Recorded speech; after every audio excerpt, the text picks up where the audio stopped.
被宦官所蒙騙，我諗唔會有援軍。黃根賊本來係受苛政迫害嘅農民，因怒成恨，以賊嘅姿態嚟對抗官府，仲欺壓善良百姓。若不制止，後果不堪。冇錯，而家黃根賊嘅首腦張角更加顯露出佢想奪國嘅野心。如果劉大人唔肯出嚟制止嘅話，國將滅亡啊！咁我可以做到啲乜嘢？希望大人出嚟，領導各方豪傑，努力保衛漢中室。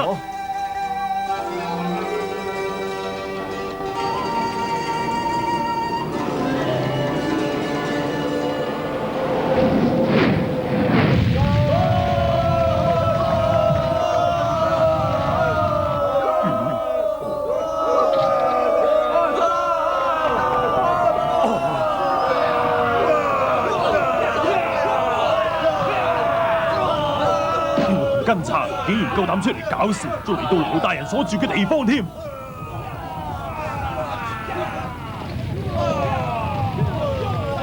我要為我娘親報仇啊！唔爭在我啦。元德，我好擔心香蘭啊。娘親啊，咁我即刻去睇下佢啊。你自己要小心啊。係。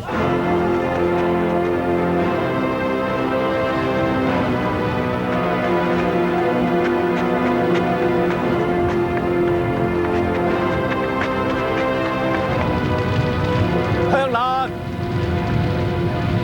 蘭啊！香蘭！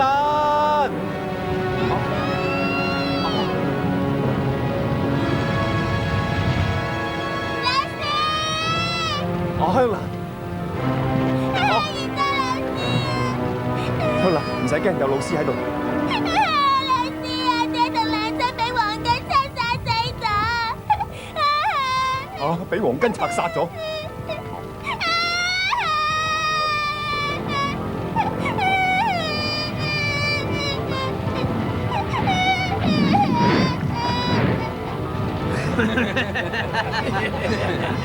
乜原來呢度仲有人未死嘅？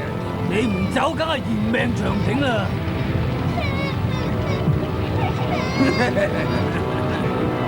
你究竟想點啊？係咪你哋？係咪你哋殺咗呢個細路女嘅父母？就算係咁，又點樣啊？如果係咁，就唔可以原諒。你喺度講乜嘢啊？我就將你同呢個細路女送落黃泉度啦！香蘭，你企埋一邊先。就死啦！